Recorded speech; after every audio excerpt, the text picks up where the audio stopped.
Hey, good morning. I'm John F. Gately. You can call me Jack, broadcasting to you from beautiful Plymouth, Massachusetts. Happy Monday. It's going to warm up. It's going to warm up this week, which is fantastic. Tom Homan is shipping up to Boston. That's our top story today. Plus, we have some deep cuts from Maura's climate czar. She's crazier than you thought she was. You knew she was nuts, but she's even nuttier than that. So we have 3 deep cuts for you on that, which I dug out of the interwebs over the weekend. Plus, the MBTA Communities Act hit a kind of a bump in the road on Friday. We're going to talk about that, plus a lot of other stories. But first, let's cut to the top story today on all of your local news. Tom Homan shipping up to Boston, and he's going to bring hell. Let's cut to WCVB 5 to explain the situation. Morning, Jen and Rondella. President Trump's border czar, Tom Homan, is taking aim at Boston. Here's what he told Taking aim. He's so violent. The crowd yesterday at CPAC. I read a story last night. The police commissioner of Boston. You said you doubled down on not helping the law enforcement officers of ICE. I'm coming to Boston. I'm bringing hell with me. Strong. And people have to understand. And of course, they're talking about Cox's interview on OTR the week before. That's what Homan's referring to. Boston Police Commissioner Michael Cox appeared on WCVB's On the Record last Sunday. He told us BPD does not enforce civil detainers regarding federal immigration law. Here is more of his answer when we asked him about immigration. We don't care about your immigration status.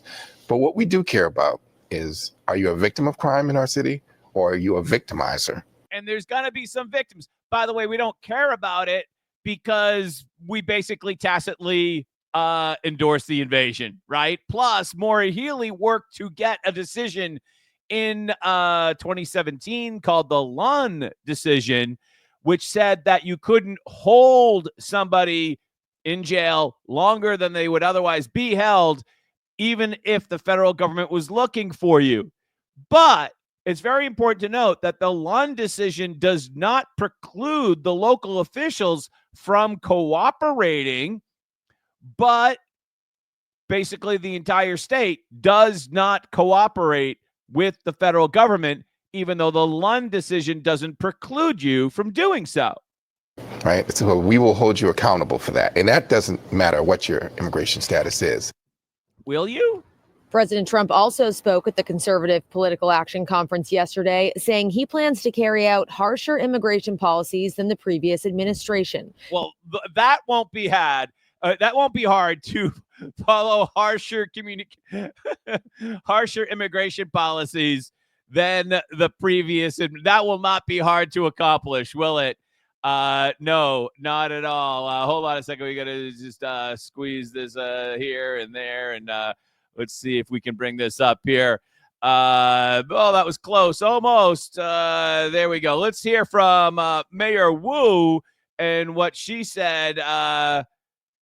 Bostonians against Mayor Wu has the clip, the money quote. Let's cut to it. It's pretty clueless for someone to be insulting our police commissioner. Oh, don't insult my police commissioner. You're clueless. It's pretty clueless for someone to be insulting our police commissioner. It's pretty clueless for someone to be insulting our police commissioner. It's pretty clueless for someone to be insulting our police. All right, that was just too good not to hear it just once. It's insulting, she told Fox 25. Let's celebration at Florian Hall in Dorchester. Boston Mayor Michelle Wu offering reassurance to the Vietnamese community that the city stands with all of its people. Boston is a home for everyone, especially got that baby with what's happening all around the country and with some of what people might be worried about in the news. Her message: don't criticize me. I have a baby in my hands. Comes less than 24 hours after border czar Tom Homan targeted the city of Boston and Police Commissioner Michael Cox during Saturday's speech at the Conservative Political Action Conference just outside of D.C. I read a story last night. The police commissioner of Boston. You said you doubled down on not helping the law enforcement officers of ICE. I'm coming to Boston. I'm bringing hell with me. Homan also. Which also, he said, just to let you know, Homan also mentioned that by his count, there had been 9 alleged rapists who had been basically let out here in our sanctuary state. And that was the number one reason why he was coming to Massachusetts. He's bringing hell to Massachusetts. I think there's already hell. What if you were the young woman, or girl, I should say, 13-year-old girl, who was violated by her father and impregnated by her father in the Healey Hotel in Marlborough? What type of hell are you living in? Really? I mean, it's literally on it. He's bringing hell. The hell is already here if you're a victim of crime in a Healey Hotel. What about the guy in, what was that, Everett or Lynn or Chelsea, wherever the guy was that they found him with the 5 kilos of fentanyl and the automatic weapon? Somebody fact check, that was Chelsea, right? Or what about the young girl that was allegedly raped by Corey Alvarez in the Rockland Hotel? We could go on and on. Jess Machado just read 3,000 pages of incident reports that were obtained by the Massachusetts GOP. Good job, Amy Carnevale over at the Massachusetts GOP with getting that source document. And Jessica detailed crime after crime after crime that occurs in the Healey hotels. The hell is already here. We just need fire to fight fire. That's all there is to it. And fortunately, we won. We're sitting here and saying we live in this awful, I don't want to say awful, but we live in this place that has awful policies. Let's put it that way. And remember, though, we won. We won in November. And so help is on the way. What does President Trump play? Hold on, I'm coming. The famous Sam and Dave song from Stax Records, right? Hold on. They're coming. It has been very interesting to see the Trump administration over the last couple of days specifically target Maine for the boys and girls sports issue. And even though Massachusetts has a very similar policy, why didn't they target Massachusetts? They seem to have purposely picked on Maine for that. And now, finally, it seems like we might be getting a comeuppance with the immigration issue. Fortunately, Homan is on the way. He's shipping up to Boston. But that didn't stop our local Democrats from getting triggered because Tom Homan's coming. It's insulting. Here is Sharon Durkin. Is that how you say it? First off, she says, and she dismisses Mr. Homan's law enforcement experience, which is ridiculous. Laughable that someone who spent their career policing a town smaller than Fenway Park thinks they can lecture Boston on public safety.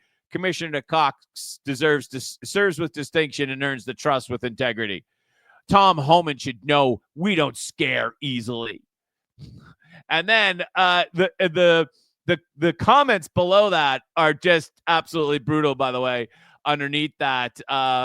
The 3 of them come from a couple of my favorite people. Bostonians against Mayor Wu. Why do you support illegal criminal aliens? Chester Tam, my friend. We shall see how quickly you change your stance when he's here.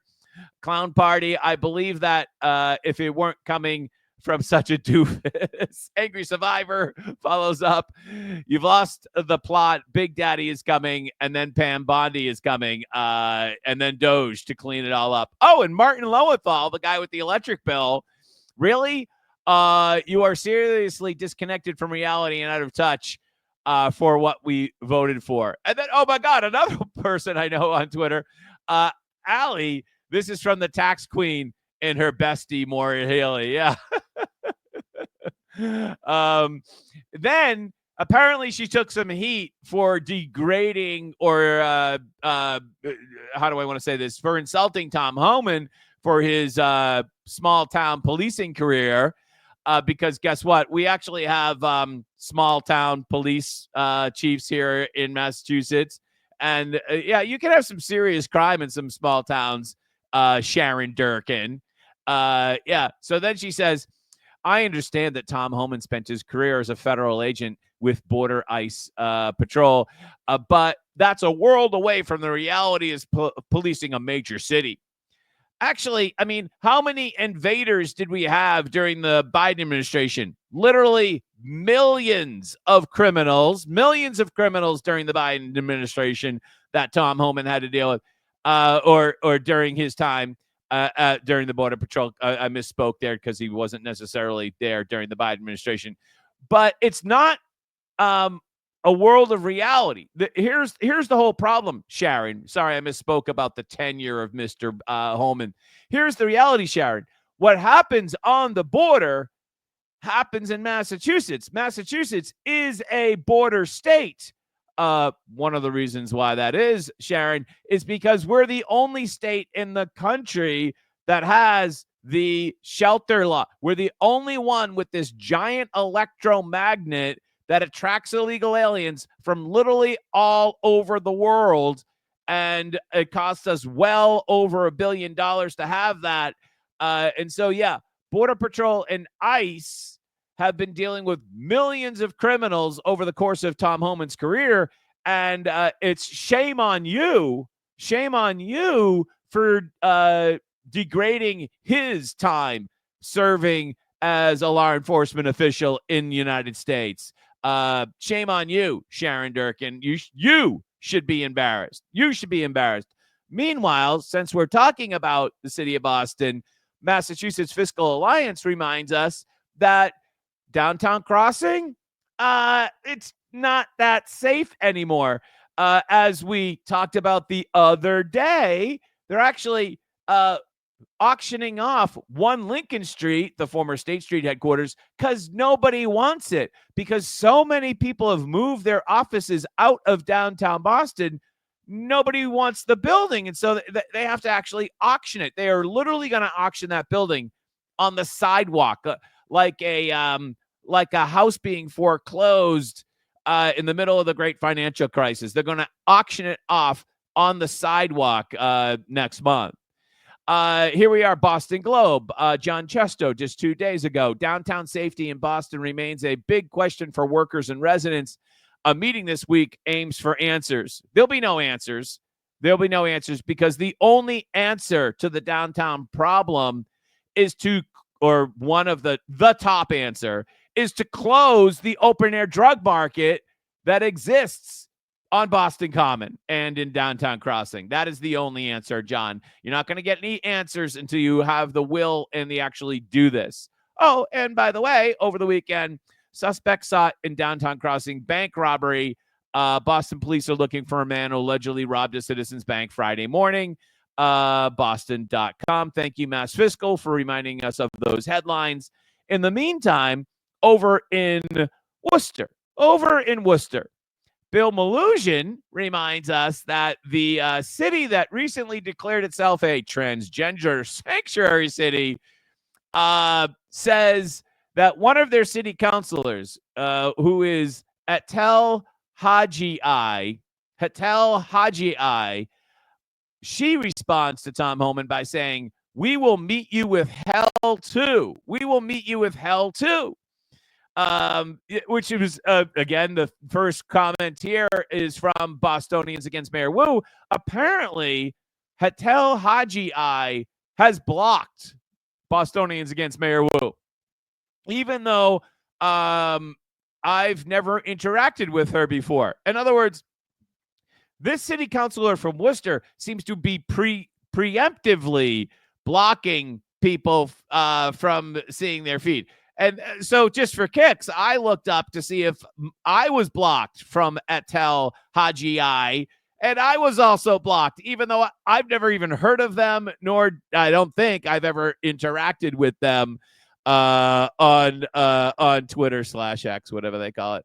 All right, let's see what we have for comments so far. We have a lot of comments. Let's see if I can just pick off one or two of them here. Ryan says he hopes to see Mr. Homan in Lowell soon. That would be fantastic. Buckster says Trump brings back just to say no, but Trump brings back just say no. But to the old Nancy Reagan, just say no. Yes, he's bringing that back. Next up from Buck, more child rapists than 9. It's probably 9. I'm just mentioning the number because that's the number Homan mentioned in the soundbite. Illegal immigrants have been close to 50 since last June. Thank you, Buck, for the number. I know there's somebody has a spreadsheet out there somewhere. Eagle Pass, Massachusetts. Yeah, it basically is Eagle Pass, Massachusetts, Buck. And as some of you know, I've actually been to Eagle Pass right down at the boat ramp. I was there in August of 2022, and I didn't wait, 15 minutes before people started crossing. I could hear the church bells in Mexico. It was a Sunday morning. Church bells rang at 8 o'clock. And then it was almost like that was the morning bell for starting to cross the river. By 8:15, I was talking to people at the boat ramp who had, and where do those people go? I asked those people, where are you headed? And they said, I think those people said Washington, D.C. or New York, but obviously Boston is definitely a possible destination for them. Let's see here. About the cost. If you can spend $1 billion on visitors, you can spend it on housing and convert the offices into housing. There are some architectural challenges with converting office space into housing. The way the floors are laid out, and there are requirements for windows and livable spaces, the whole thing. So there are some challenges to that. Some of the buildings downtown are amenable to it, and some are not. So there's definitely some architectural challenges on converting some of these homes, some of these office buildings to housing. But it will be interesting if that can be achieved in some locations. In the meantime, we have a lot on the agenda. Let me just check my phone because if I'm not mistaken, March 5th is rapidly approaching. It's a week from Wednesday. And isn't March 5th when the mayor is supposed to be down in Washington, D.C.? Am I right about that? I think I am right about that. That's when the mayor is supposed to be down in Washington, D.C. And also next week, the council has a hearing on the Trust Act. On the I'm going to say the Trust Act. Let's get my air quotes. It's the Distrust Act because, yeah, you know the thing, as Joe Biden would say, every law, whatever the title is, Inflation Reduction Act, it does the opposite, right? It does the opposite. And so it's going to be a very busy week and a half for Mayor Wu. It would be really awesome if Homan can come to Boston between now and March 5th, between now and when the mayor testifies. That would give the Republicans in Congress all sorts of material to grill Mayor Wu on when she shows up there on March 5th. Here's the Fox 25 story, Drew Caritas. Hold on. There we go. Drew, the comments made by the border czar are adding to anxiety among immigrants here in Massachusetts. Advocates are advising people to have. Why would you have anxiety? If you're here legally, why would you have anxiety? It almost seems like a tacit admission that there are a boatload of people that are here illegally. Otherwise, why, if you have the proper document, why are you concerned? Family preparedness plans. I mean, if you get pulled over, the cops for speeding, and you have your driver's license and your registration, okay, you might get a ticket, but you're not gonna. That's gonna be it, because you have the proper paperwork to be operating a vehicle. If you have the proper paperwork to be here in the United States, you got nothing to worry about. Rachel, the possibility of parents being separated from their children is becoming even more real for immigrants who are here without documentation following those comments made by borders. And whose fault would that be? Whose fault would that be if you get separated from your children because you were in the country illegally? Bueller, anyone? That would be your fault as the parent, because you brought your kids or had kids once you got here and you stayed in our country illegally. So whose fault is that? It's not our fault that you stayed in our country or got into our country illegally and stayed when you should not have. That would be your fault. And the fact that that's now getting enforced is somehow spinning around to be our fault, which is absolutely ridiculous. Absolutely ridiculous. More admission from the far left media that there's a lot of illegals in Massachusetts. Fear of ICE raids are hurting businesses in several Massachusetts immigrant communities. New Bedford. Why? Why be scared? If you've got the proper documentation, then you've got nothing to be scared about. Maybe if you're a small business person and you've started, a convenience store, and you were lucky to get what we used to call a megabucks machine. If you got a megabucks machine or a lottery machine for your small business, for your convenience store, in your little bodega, then you were starting to make it in America. But maybe you're the one should be fearful, because apparently the gang that was taken down by the U.S. attorney last week, the Trinitarios, if I have the name right, I probably don't. Not only did their state supreme, their leader, get arrested in connection with several murders last week, but apparently they're also ripping off small bodegas on the North Shore for their lottery tickets. And this is a great story by MassLive.com, how a notorious gang evaded Massachusetts lottery officials for a month and stole thousands in stolen lottery tickets. How do they do this? They're not stupid. What they do is they go and rob the bodega at 2 or 3 o'clock in the morning, right, while the lottery is closed, and then they cash those tickets, the winners, in the next couple of hours before the lottery opens. So definitely before 9 a.m. when the lottery opens. And of course, then, the bodega owner shows up. He sees that there's a bunch of stuff stolen. He calls the state and says, hey, they just stole 300 tickets or whatever it is. And then the state investigate. But by the time that all happens, the thieves have cashed in the tickets. And because they steal them in the wee hours of the morning, which also makes sense too, because that's, there's less security around at that hour. So, and they can steal them and cash them literally before the people at the lottery even wake up in the morning.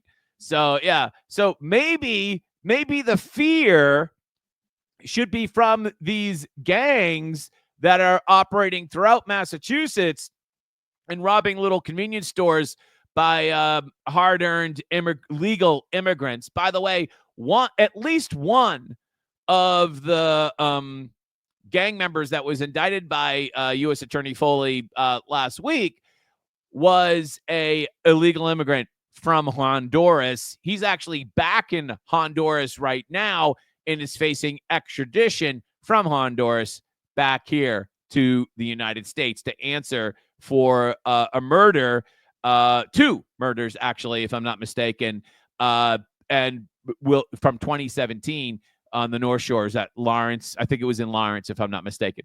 So, yes, we have a lot to be fearful from if you're a law-abiding person, because one of those things that you have to be fearful from are these criminals that are being basically coddled by policy supported by Governor Healey and Mayor Wu and by all the sanctuary cities throughout the Commonwealth of Massachusetts. Here's another picture from ICE Boston.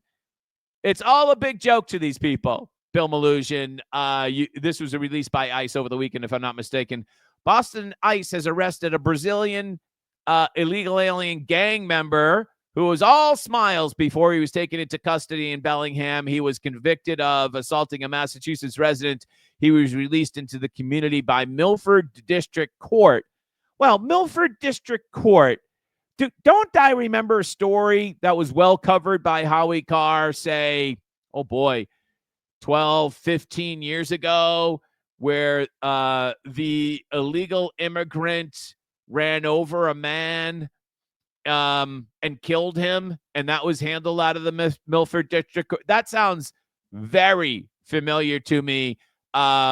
Racking around in my brain for the name of that victim. Maybe someone could fact check me and fill me in on that. But yes, this has been going on for a very, very, very long time, and all smiles but for this gang member, right? Pathological, absolutely horrific. Let's see if we have any more comments. Thank you for joining us this morning. Let's see. Nope. Oh, hold on. One more.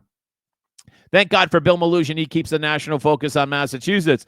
Yeah, it is like that, by the way, Buck, because for Bill Maloogian and for Libs of TikTok, Massachusetts is a never-ending well of material, isn't it? Yeah, like they just keep on going back to Massachusetts, and there's just one day after another of insanity. It's what makes this show possible, really, right? And what feeds this show. Yes, absolutely. Let's see. Just a guy says, I have a man crush on Homan. Okay. Kenny, probably better off buying a building up in Boston, because building one in the coming years with all the regs, oof. Oh, yeah. So, yeah, that's kind of a thing that you see in California, too.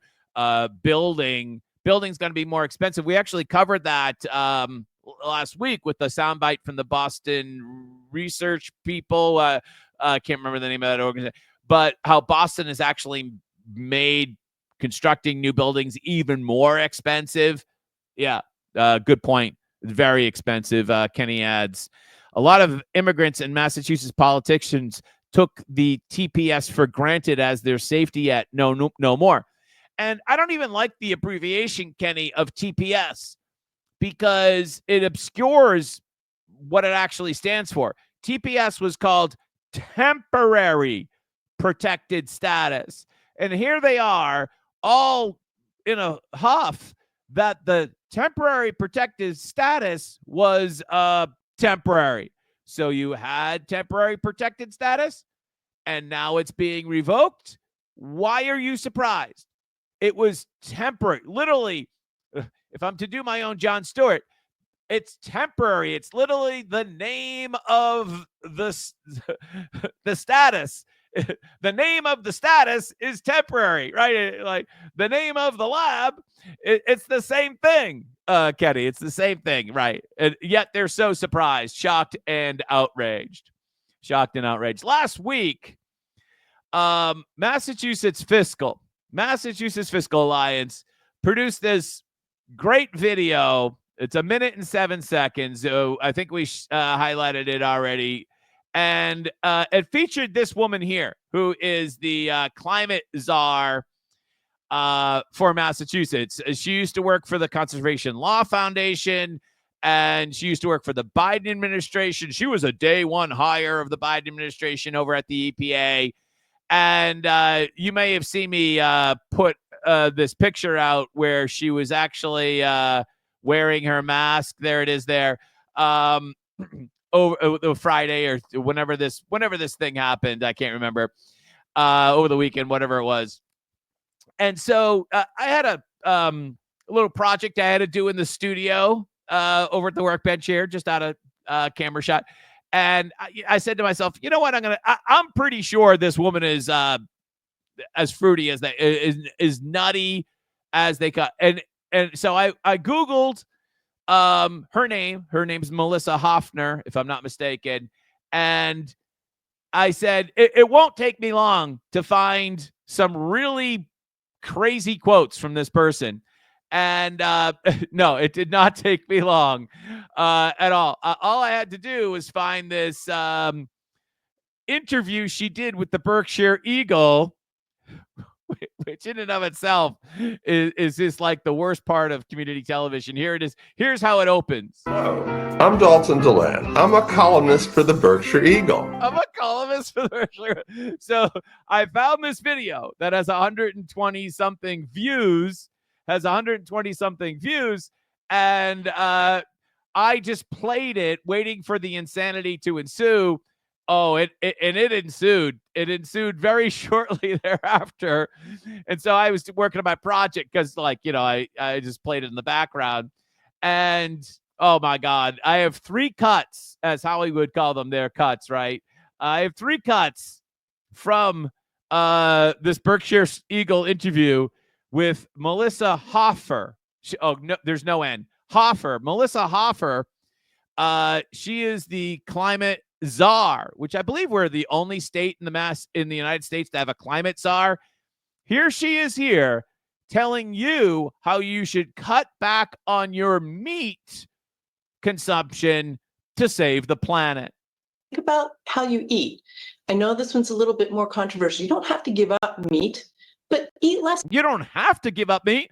I would prefer that you did give up meat, but you don't have to. Eat less red meat. Let's eat less red meat. Be frank about it. We know that that is a place where there's tremendous emissions that come off of that. So, in other words, cows fart.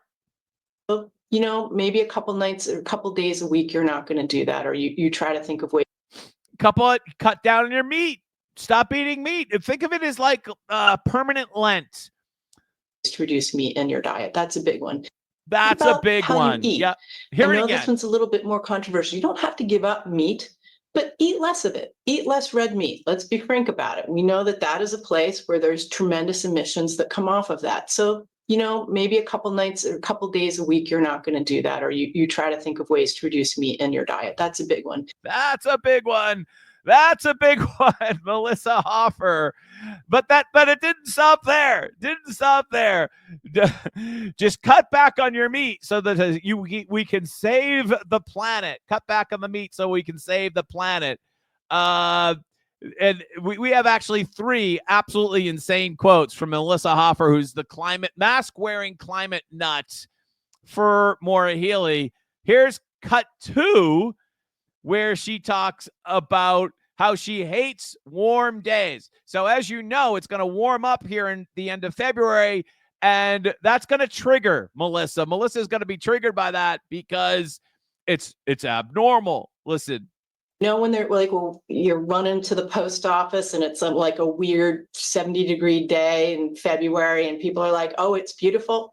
How many weird 70-degree days do we get in February? I would die for a 70-degree day in February. I went to Florida for a week so I could have a 70-degree day in February. It was actually 82 almost every day. It was glorious. All right, back to Melissa. I don't say that. I will say something like, this makes me uncomfortable because it's not normal. That might not feel right to you, but think about a way to start normalizing it so we can talk to each other about it. One more time. You know, when they're like, well, you're running to the post office and it's like a weird 70-degree day in February and people are like, oh, it's beautiful. I don't say that. I will say something like, this makes me uncomfortable because it's not normal. That might not feel right to you, but think about a way to start normalizing it so we can talk to each other about it. It makes me uncomfortable. It makes me uncomfortable that it's a beautiful day out. She would much rather it be 22 degrees and we all have 9 layers on, right? Oh, by the way, I forgot to tell you about the meat clip because cows fart and it's ruining the planet. This woman owns a herd of goats. So it's okay for her to have a herd of methane-emitting goats, but you've got to cut back on your meat production. You've got to cut back on your meat production. She has a herd of goats, but you've got to cut back on your meat production. So cut 3. Let's bring it up. It's just hilarious. This one is also hilarious. Here we go here. Making your home as energy efficient as possible. You know, even if you're just covering up the windows in the wintertime with that plastic sheeting. I used to do that. She used to cover up her windows with plastic sheeting because to conserve and also to lower your bill, because gas and electric bills are so expensive here in Massachusetts. You might want to take plastic and cover up your windows. Then you'll notice there's a quick edit here where she goes off on a tangent, so I just edited that out.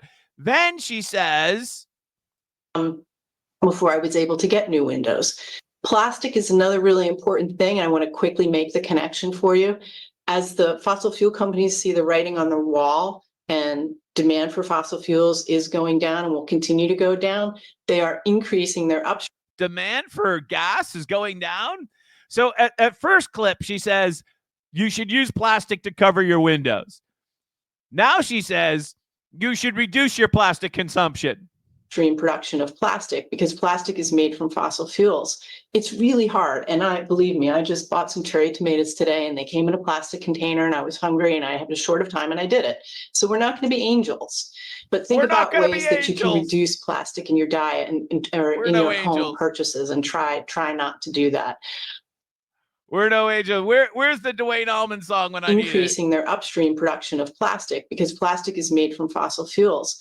It's really hard. And believe me, I just bought some cherry tomatoes today and they came in a plastic container and I was hungry and I had a short of time and I did. What a sinner. She bought a tray of tomatoes and they came in a plastic container. Climate criminal Melissa Hoffer. How dare you? So we're not going to be angels, but think about ways that you can reduce plastic in your diet or in your home purchases and try not to do that. Oh, I'm no angel. Okay. By the way, I will be posting each one of those individual clips later this morning. So looking forward to sharing with those clips with you later today. Hilarious. Absolutely hilarious. Had a lot of fun.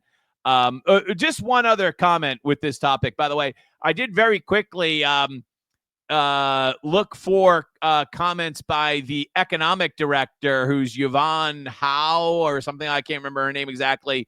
And one of the things that I was really struck by, and you hear it with Mayor Wu, and you hear it with Maura Healey, and with Melissa Hoffer, all of these people have a certain way of talking where they say the most outrageous things, but they wrap it up in the most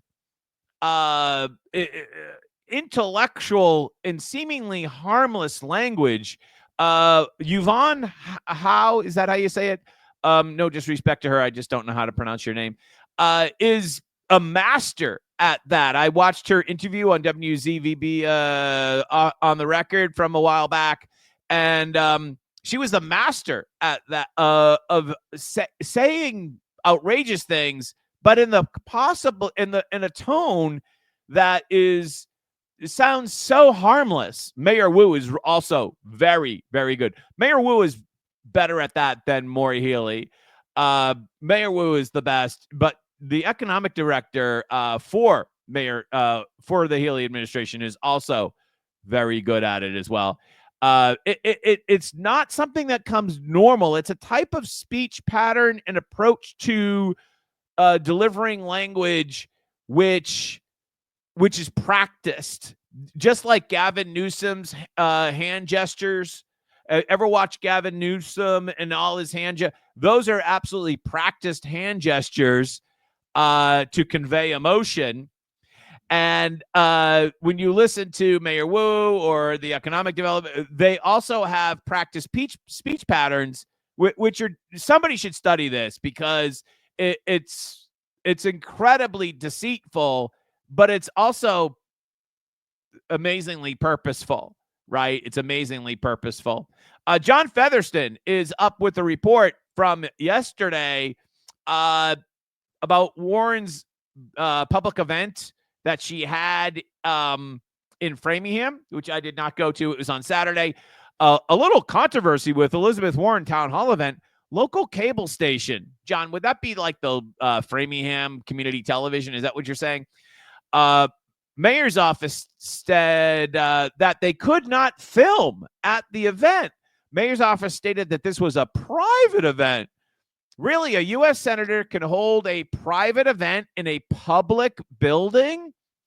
Did taxpayers pay for the police detail? Lots of questions, John. I have lots of questions about this as well.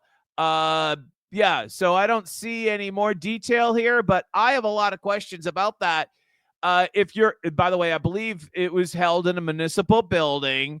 She's a U.S. senator, but no cameras. And come to think of it, I don't think I saw any video of the event anywhere on the internet. But, maybe it's out there and I missed it. But I'd love to hear more from John on exactly how that went down. The attack on the free press continues.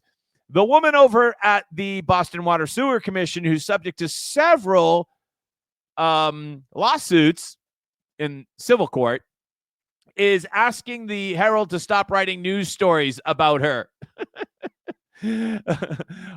claiming that she's not a public figure. Here's the thing that I believe that is the tripwire that absolutely makes these reports from the Herald absolutely positively fair game. And that is that the union at the Boston Water Sewer Commission has made public statements about this employee. What's her name? Marie Theodat. The union has placed her in the public spotlight because of potential ethical concerns. And so that by itself has made it newsworthy. Plus, the Herald has reported on publicly available documents in their reports on this. And it's just a perfect example how far lefty people don't want any media, unless they can control it, right? Which they no longer can, right, Elizabeth Warren? Yeah, that's exactly what it's about. I am sure that the other Boston media outlets will come to the Herald's defense, right? Boston Globe, right? BUR, right? ACLU. You're going to come and support the Herald in their coverage of a public civil trial, as if a civil trial of a public employee that's been made an issue by a public union is not newsworthy. It is newsworthy. You're a clown for saying that. For literally sending a cease and desist letter to the Herald, you should be ashamed of yourself. Up next, also more shame on Massachusetts General Hospital. They are fighting Dana-Farber's proposed hospital, which would be a 300-bed cancer center. Massachusetts General Hospital wants to stop the construction of a cancer hospital. You can't make this up. I mean, literally, doesn't that come down to the oath that you take? Do no harm, right? I mean, we're a hospital. We don't want you to build a hospital to compete with us, right? How morally bankrupt do you have to be to oppose the construction of a cancer hospital? How morally bankrupt do you have to be? By the way, I literally have somebody that I know who's going to Dana-Farber today for cancer treatment, right? So, I mean, and you're opposed to the construction of a cancer hospital? Shame on you, Mass General. You've tremendously disappointed me. That had to be the most disgusting thing I've read in the last month. How dare they? As James Seibel summarizes, allowing one business, I mean nonprofit, veto over another's expansion is exactly what the cost of treatment rises. Foxes guard the hen house. Mass General doesn't want competition. You're exactly right, James. They don't want competition. And remember, as we've talked about this on this channel before. There are basically two ways to create a monopoly. One is through innovation and create a better mousetrap, right? The other one is to get the government to outlaw your competition, which is effectively what the Massachusetts General Hospital wants to do. We've already done it in our society many times. Remember the good old Tom Edison light bulb? That basically got outlawed. And we're in the process of doing that now through Maura Healey, for instance, by stopping the pipelines, right? We can only buy green energy because there are no other options. Maura, why are there no other options? Because I stopped and outlawed the other options, so we have to buy green energy. Green energy only makes sense economically when there are no other options. Thank you, James, for that quote. Oh, by the way, since we're on the green energy topic, Scott Lincecum from the Cato Institute retweets a post by Drew Klein, who's I think many of you know who Drew Klein is, from New Hampshire. There hasn't been a single new diesel truck or electric truck over 16,000 pounds sold in Massachusetts so far in 2025. Weeks said. Weeks is the guy who runs the trucking association, compared to more than 2,000 of both types over the last year. So somebody do 2,000 divided by 12. How many trucks is that a month? It'd be more than zero. Drew Klein, latest in Maura Healey's relentless effort to boost New Hampshire's economy, insane EV mandate for heavy-duty trucks has halted sales of all heavy-duty trucks in Massachusetts this year. There's no demand for EV trucks. Nobody wants those fucking EV trucks. No charging infrastructure. They perform worse than diesels, but dealers must sell them or face fines. Because there's no demand, they can't sell the diesel trucks either, as sales of those are linked to the sales of the EVs. The state has granted an exemption for the EV mandate, but not to private businesses, only to local governments for like snow removal equipment, that type of thing. Is New Hampshire reaching out to truck dealers with relocation info? So, yeah, if I was the head of economic development for New Hampshire or Rhode Island or Connecticut, I'd be contacting all the truck dealers along the border, and I'd be saying, hey, locate to New Hampshire, right? Locate to New Hampshire. Good news is that the Trump administration is seeking a review of the California emissions waivers adopted by Massachusetts. So there could be some action on this and some relief. But waiting for Congress is, not something that happens very quickly. More energy, green energy nut job update. This is a good one from my friends at Act for Wales. EDF abandons Atlantic Shores offshore wind power project. Shell? Nope. They already quit the project. Now their other partner, EDF, is gonzo. These are huge write-downs and a clear sign that big offshore wind industry is falling apart. God, I hope so, Act for Wales. That would be great news. That would be great news. Up next, and I want to give credit where credit is due, is bringing this to my attention. Ron Roy. Ron Roy tweets out, this is a big deal. This is a big deal. And what is this? These are determinations by the local mandate from the state auditor, local mandate determinations relative to the MBTA Communities Act. And these came out on Friday. I have not seen these reported in the mainstream media. Maybe I missed it, but I haven't seen it. What the hell does it mean? And Ron replies here, still early, but thinking its municipalities can legally refuse to comply if the state fails to provide the funding or the mandate falls under the exemptions. Municipalities challenged unfunded mandates through the state auditor's division of local, hence the determinant. In other words, let me just put that into plain language. this could be a significant bump in the road, maybe even a roadblock for the MBTA Communities Act. And if you read these determinations from the state auditor's office, we won't go through the whole thing, but there's 3 of them that came out on Friday. Here we go. There's one for Methuen, Middleborough, and Rentham. And scroll down to the bottom of the page. I know that's tough in your eyes. Give me a quick second.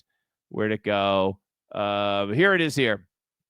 The conclusions herein are based upon DLM's interpretation and application of current law and judicial precedent and are subject to legislative regulatory changes and judicial determination. Here we go. In the interim, because the Commonwealth did not assume the costs of the MBTA Communities Act by general law or by appropriation, DLM determines that the current method of funding by the Commonwealth of the costs of compliance with Section 3A incurred by the MBTA Communities Act does not satisfy the requirements of the local mandate law.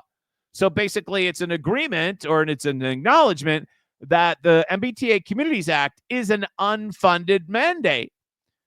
Now, not being an expert in what that means, I think we still need some experts to kind of chime in to find out how serious this is. Remember, I'm not a lawyer, too smart to go to law school, but it definitely means something, and it's most certainly, if not at the very least, it's political ammunition to attack the MBTA Communities Act as an unfunded mandate. At the very least, it is that. But it actually might mean more in terms of communities that might be fighting the MBTA Communities Act. And again, you know, when I first heard about the MBTA Communities Act, you kind of hear about it in a nutshell, and you think condos next to train stations. Oh, yeah, that sounds good. Who could be against that? But when you start to think about it, it's actually a suburban sprawl bill where it pushes out development out to the suburban areas, which it penalizes suburbans if they don't encourage sprawl. It penalizes suburban communities if they don't encourage sprawl. What we should really be doing is incentivizing density and height closer to the urban core. That's what we should actually be doing. But that's not what the MBTA Communities Act does. And I am eager to hear more about how do I want to say this? The implications of this determination from the state auditor's office that came out on Friday. Thank you once again, Ron, for bringing it to my attention.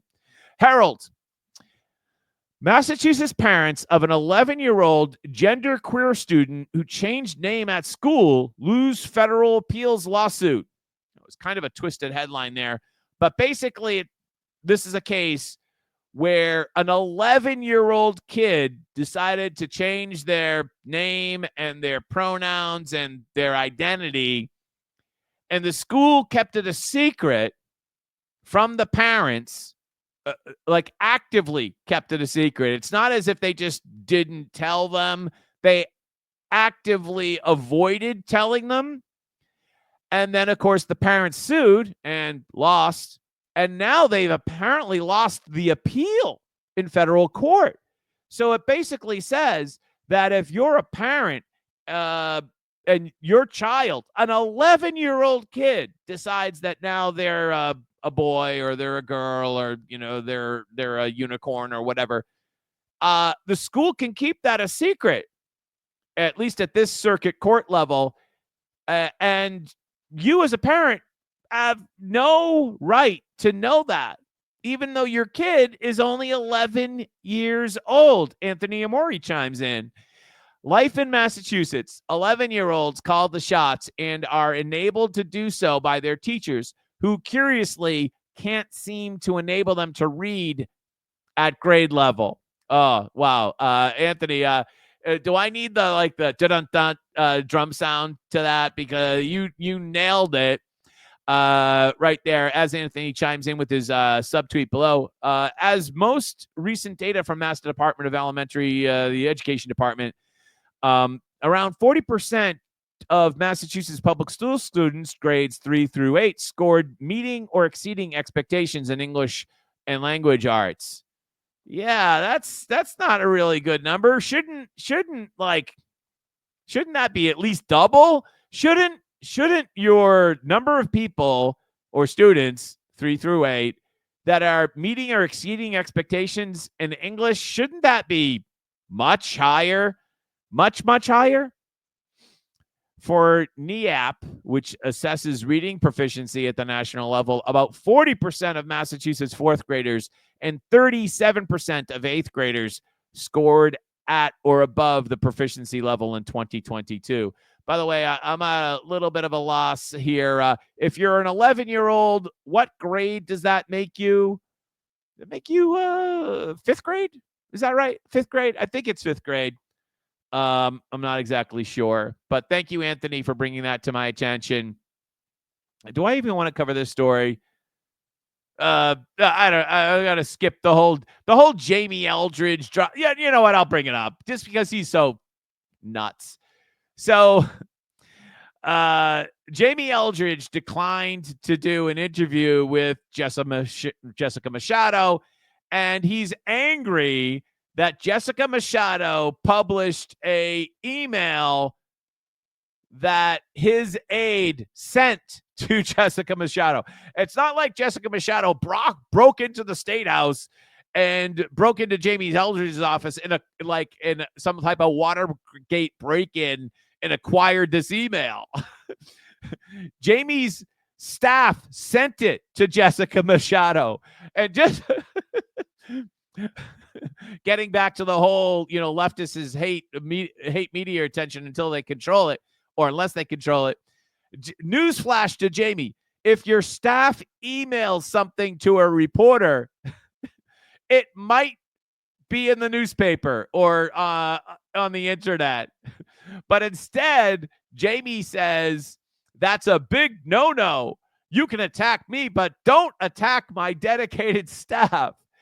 She didn't attack your staff. All she did was publish an email which she received from your staff.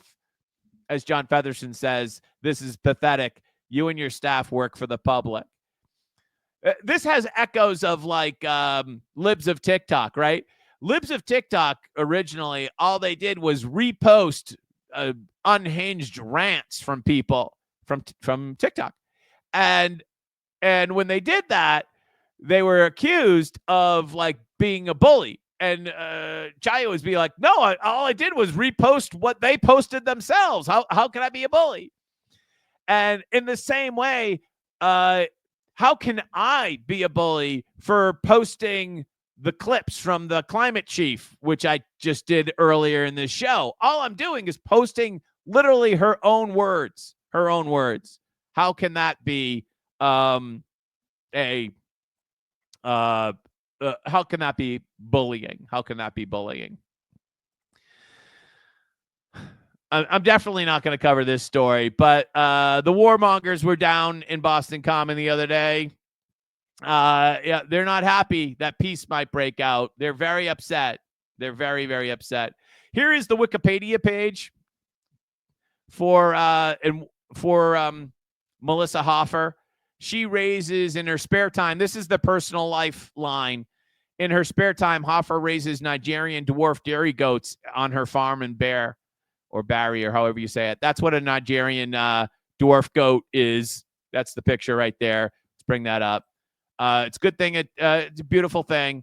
It's good. It does not produce any methane, though. This animal does not produce any methane. And by the way, I do not want to pick on her for raising goats. I want to pick on her for the hypocrisy that you shouldn't eat meat in order to save the planet, while she has a herd of goats. It's the hypocrisy I'm picking her, picking on her, because I got to tell you, at one time in my life, I had a herd of goats. Full disclosure, I was in 4-H. I was in 4-H goat club. I had goats. Goats are awesome. Goats are awesome. They're awesome. They're fantastic. And goats have a lot of uses, for meat and dairy, and and they're adorable. And a lot of them have really nice personality. Goats are fantastic. But don't tell me that I should stop eating New York strip to save the planet when you, as apparently a single woman, has a herd of goats.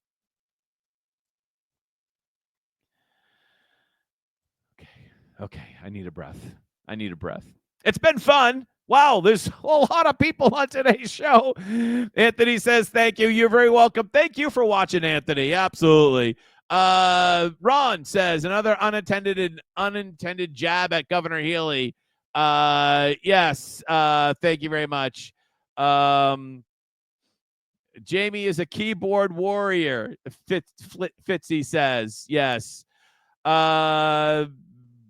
Boston Dad, it is every town east of Worcester, basically, the MBTA Communities Act. Yeah, and the MBTA Communities Act is basically every municipality east of Worcester, except for Boston itself. Let's not forget that.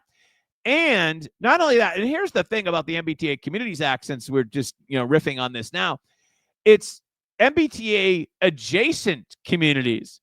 So you might not even have a train stop in your community, but if you're next to one, then you're a MBTA community. Like Plymouth, we don't have a train stop anymore, but we're an MBTA community.